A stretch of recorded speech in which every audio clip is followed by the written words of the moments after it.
Selamat datang dan selamat bergabung di channel Dongeng Malam. Bagi yang sudah mampir, jangan lupa tinggalkan jejak kalian dengan cara di-like dan komen video ini. Kita mulai saja cerita misteri kali ini dengan judul Selamat Datang di Rumah Kematian, Part 4. Karya, R.L. Stein. Kita lanjut dari cerita sebelumnya. Ibu dan ayah harus berdebat dengannya. Kemudian mengancamnya. Akhirnya, ia setuju untuk pergi untuk berjalan kaki singkat. Aku menyelesaikan sarapanku, berpikir tentang Kathy dan teman-temanku yang lain di rumah dulu. Aku bertanya-tanya anak-anak seperti apa di Darfals. Aku bertanya-tanya apakah aku akan dapat menemukan teman baru, teman sejati. Aku menawarkan diri untuk mencuci piring sarapan karena ibu dan ayah sudah begitu banyak pekerjaan yang harus dilakukan. Air hangat terasa sejuk pada tanganku saat aku menyeka piring menjadi bersih. Kurasa mungkin aku aneh. Aku suka mencuci piring. Di belakangku, dari suatu tempat di bagian depan rumah, aku bisa mendengar Josh berdebat dengan ayah. Aku nyaris tak bisa membuat kata-kata di atas cucuran air keran. Bola basketmu dikemas dalam salah satu karton, kata ayah. Lalu Josh mengatakan sesuatu. Lalu ayah berkata, bagaimana aku tahu yang mana? Lalu Josh mengatakan sesuatu. Lalu ayah berkata, tidak, aku tak punya waktu untuk melihat sekarang. Percaya atau tidak, bola basketmu tak ada di bagian atas daftarku. Aku menumpuk hidangan terakhir ke meja untuk mengeringkan, dan mencari handuk untuk mengeringkan tanganku. Tak ada yang terlihat. Aku kira itu belum dibuka. Sambil menyeka tanganku di bagian depan pakaianku, aku berjalan menuju tangga. Aku akan berpakaian dalam 5 menit, kataku pada Josh, yang masih berdebat dengan ayah di ruang tamu. Lalu kita bisa keluar. Aku mulai menaiki tangga depan, dan kemudian berhenti. Di atas aku di panggung tangga rumah berdiri seorang gadis yang aneh, seumurku, dengan rambut hitam pendek. Dia tersenyum padaku, bukan senyum hangat, bukan senyum ramah, tapi senyum dingin paling menakutkan yang pernah kulihat. Satu tangan menyentuh bahuku. Aku berbalik. Itu Josh. Aku tak akan berjalan-jalan kecuali aku dapat mengambil basketku, katanya. Josh, tolong. Aku melihat kembali ke atap, dan gadis itu pergi. Aku merasa dingin. Kakiku semua bergetar. Aku meraih pegangan tangga. Yah. Kemarilah, tolong, panggilku. Wajah Josh dipenuhi dengan kegelisahan. Hei, aku tak melakukan apa-apa, teriaknya. Tidak, itu bukan kau, kataku, dan memanggil ayah lagi. Amanda, aku agak sibuk, kata ayah, muncul di bawah kaki tangga, sudah berkeringat dari membongkar barang-barang ruang tamu. Yah, aku melihat seseorang, kataku. Di atas sana. Seorang gadis. Aku menunjuk. Amanda, tolong, jawabnya, membuat suatu wajah. Berhentilah melihat sesuatu. Oke. Tak ada orang di rumah ini kecuali kita berempat dan mungkin beberapa tikus. Tikus? Josh bertanya, tiba-tiba tertarik. Sungguh mana? Ayah, aku tak membayangkan hal itu, kataku, suaraku pecah. Aku benar-benar terluka karena dia tak percaya padaku. Amanda, lihat di atas sana, kata ayah, menatap ke puncak tangga. Apa yang kau lihat? Aku mengikuti tatapannya. Ada setumpuk pakaianku di panggung anak tangga. Ibu pasti baru saja membongkarnya. Ini hanya pakaian, kata ayah tak sabar. Itu bukan gadis, itu pakaian. Dia memutar matanya. Maaf, kataku pelan. Aku mengulanginya saat aku mulai menaiki tangga. Maaf. Tapi aku tak benar-benar merasa menyesal. Aku merasa bingung. Dan masih takut. Apakah mungkin yang aku berpikir setumpukan pakaian adalah seorang gadis yang tersenyum? Tidak, aku tak berpikir begitu. Aku tak gila. Dan aku memiliki penglihatan yang benar-benar baik. Jadi, apa yang terjadi? Aku membuka pintu kamarku, menyalakan lampu langit-langit, dan melihat gorden-gorden berkibar di depan jendela. Oh, tidak. Tidak lagi, pikirku. Aku bergegas menghampirinya. Kali ini, jendela terbuka. Siapa yang membukanya? Ibu, tebakku. Hangat, Udara basah meniup ke dalam ruangan. Langit terasa berat dan abu-abu. Baunya seperti hujan. Beralih ke tempat tidur, aku mendapat kejutan lain. Seseorang telah meletakkan pakaian untukku. Sepasang jeans pudar dan biru pucat, kaos tanpa lengan, semua itu menyebar berdampingan di kaki tempat tidur. Siapa yang menaruhnya di sana? Ibu? Aku berdiri di ambang pintu dan memanggilnya. Ibu? Ibu? Apakah kau memilih pakaian untukku? Aku bisa mendengar dia berteriak sesuatu dari lantai bawah, tapi aku tak bisa mengerti kata-katanya. Tenang, Amanda, aku berkata pada diriku sendiri. Tenang. Tentu saja ibu menarik pakaian keluar. Tentu saja yang ibu menempatkannya di sana. Dari ambang pintu, aku mendengar bisik-bisik di lemariku.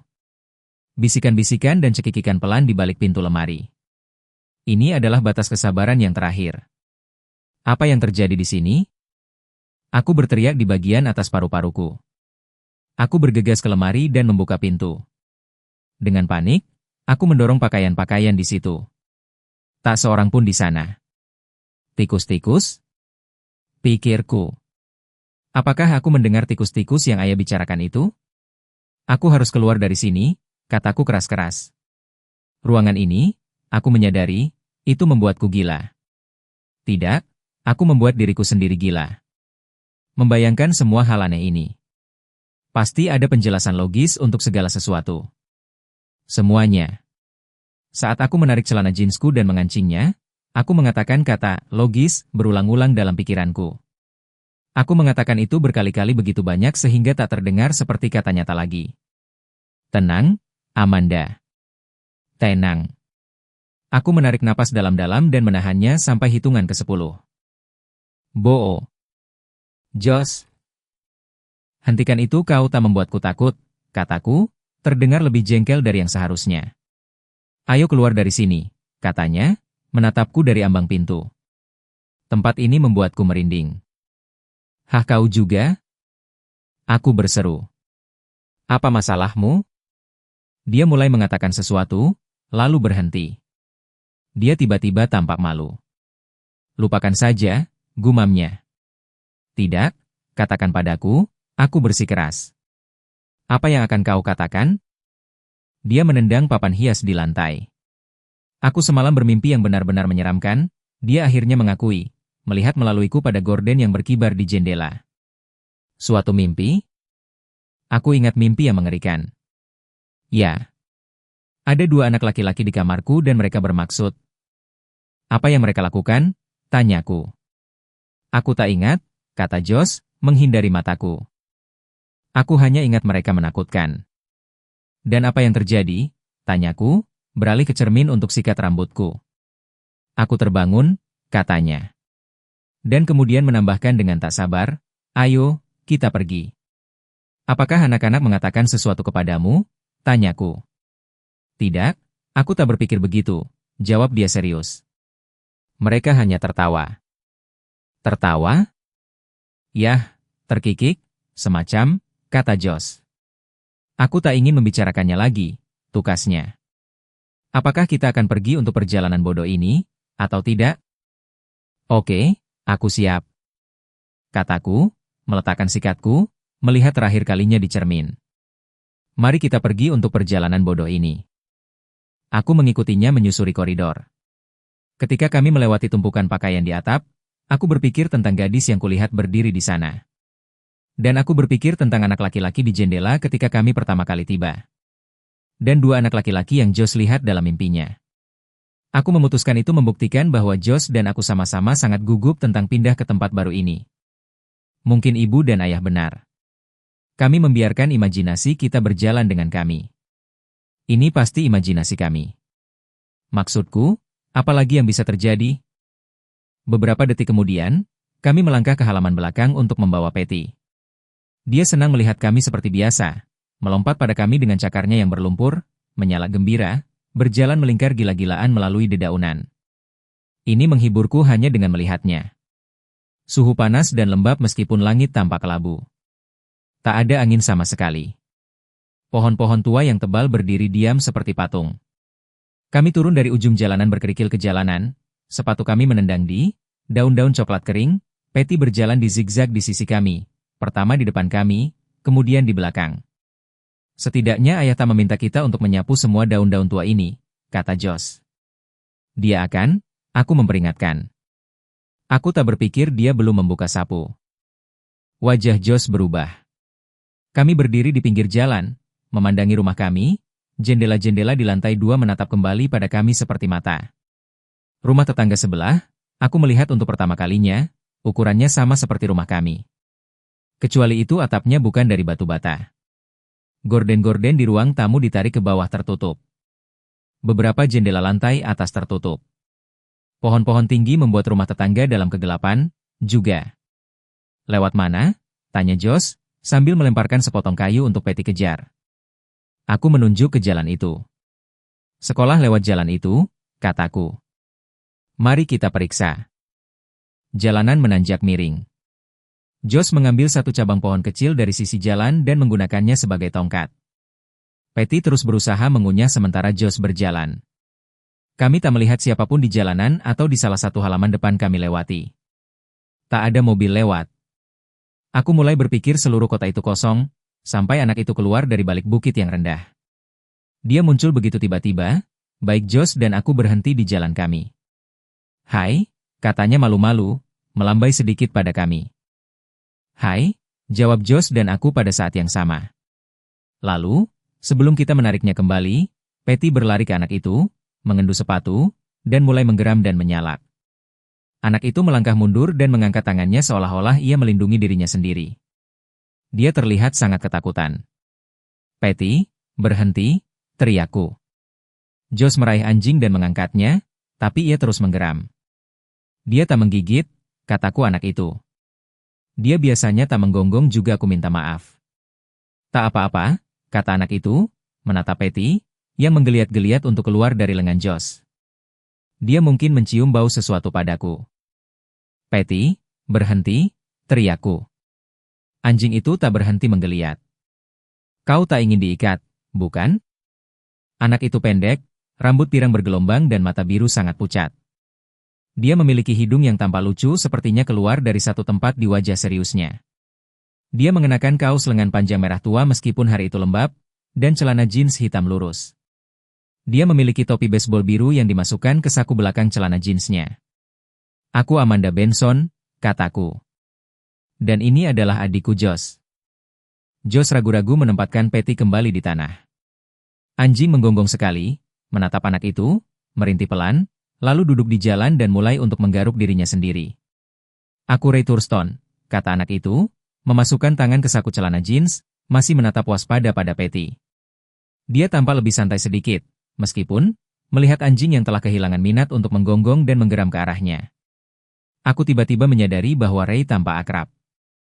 Di mana aku melihatnya sebelumnya? Di mana? Aku menatapnya tajam sampai aku ingat. Dan lalu aku tersentak kaget tiba-tiba. Ray adalah anak itu, anak yang di kamarku. Anak laki-laki di jendela.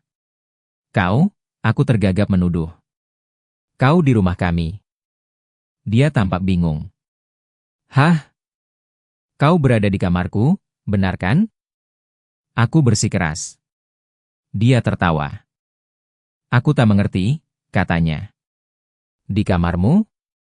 Patty mengangkat kepalanya dan memberikan geraman pelan ke arah Ray. Lalu ia kembali ke menggaruk serius. Kupikir aku melihatmu, kataku, mulai merasa sedikit ragu. Mungkin itu bukan dia. Mungkin.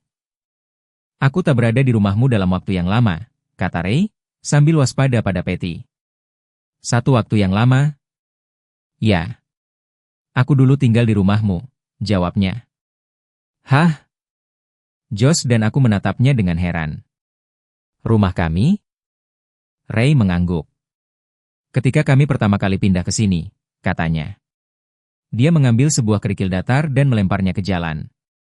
Patty menggeram, mulai mengejarnya, berubah pikiran, dan menjatuhkannya kembali di jalan. Ekornya bergoyang-goyang bersemangat. Awan tebal turun di langit. Tampaknya akan jadi lebih gelap. Di mana kau tinggal sekarang? Tanyaku. Ray melemparkan batu lagi, kemudian menunjuk jalan itu. Apakah kau suka rumah kami? Josh tanya Ray. Ya, itu bagus, kata Ray padanya. Bagus dan teduh. Kau suka itu? Teriak Josh. Kupikir rumah itu kotor, begitu gelap dan... Patty menyela. Dia memutuskan untuk mulai menggonggong pada Ray lagi, berlari sampai ia beberapa senti di depan Ray, lalu mundur. Ray mengambil beberapa langkah hati-hati kembali ke tepi trotoar. Josh menarik tali dari saku celana pendeknya. Maaf, Patty, katanya. Aku memegang anjing yang menggeram itu sementara Josh memasang tali untuk ban lehernya. Dia tak pernah melakukan ini sebelumnya. Sungguh, kataku, meminta maaf kepada Ray. Tali itu tampaknya membingungkan Patty. Ia menyentak tali itu, menarik Josh ke seberang jalan. Tapi setidaknya dia berhenti menggonggong. Mari kita lakukan sesuatu, kata Josh tak sabar. Seperti apa? Ray bertanya, santai lagi sekarang saat Patty diikat tali. Kami semua berpikir untuk sementara waktu. Mungkin kita bisa pergi ke rumahmu, usul Josh pada Ray. Seperti apa? Ray bertanya, santai lagi sekarang saat Patty diikat tali. Kami semua berpikir untuk sementara waktu. Mungkin kita bisa pergi ke rumahmu, usul Josh pada Ray. Ray menggeleng. Tidak, aku tak berpikir begitu, katanya. Tidak sekarang. Di mana semua orang? Aku bertanya, memandang ke jalan kosong. Ini benar-benar mati di sini ya? Dia terkekeh. Ya kukira kau bisa mengatakan itu. Katanya. Mau pergi ke taman bermain di belakang sekolah? Ya. Oke, aku setuju. Kami bertiga menuju jalan, Ray memimpin jalan, aku berjalan beberapa langkah di belakangnya. Josh memegang cabang pohon di satu tangan, tali di tangan lainnya, Patty berlari-lari di jalan ini, maka itu, membuat Josh benar-benar kerja keras waktu itu. Kami tak melihat gerombolan anak-anak sampai kita berbelok. Ada 10 atau 12 dari mereka, sebagian besar anak laki-laki namun ada beberapa gadis juga. Mereka tertawa dan berteriak, mendorong satu sama lain, bermain-main karena mereka datang ke arah kami di tengah-tengah jalan. Beberapa dari mereka, aku lihat seusiaku. Sisanya remaja. Mereka mengenakan celana jeans dan kaos berwarna gelap. Salah satu gadis berdiri keluar karena dia punya rambut pirang lurus panjang dan memakai celana panjang tipis elastis berwarna hijau. Hei, lihat, teriak anak laki-laki jangkung dengan rambut hitam licin, menunjuk pada kami. Melihat Ray, Josh, dan aku, mereka jadi tenang tetapi tak berhenti bergerak ke arah kami. Beberapa dari mereka tertawa, seolah-olah mereka menikmati lelucon pribadi. Kami bertiga berhenti dan mengamati mereka mendekat. Aku tersenyum dan menunggu untuk menyapa. Patty menarik-narik tali dan menggonggong kepalanya. Hai, teman-teman, kata anak jangkung dengan rambut hitam, menyeringai. Untuk video kali ini sampai di sini dulu. Dan, terima kasih untuk yang sudah mengikuti cerita sampai akhir. Akan kita lanjutkan cerita novel Goosebumps, dengan judul, Selamat Datang di Rumah Kematian, Part 5, di video berikutnya. Dan jika kalian suka dengan cerita-cerita seperti ini, silahkan di-share video ini agar channel ini bisa lebih berkembang lagi.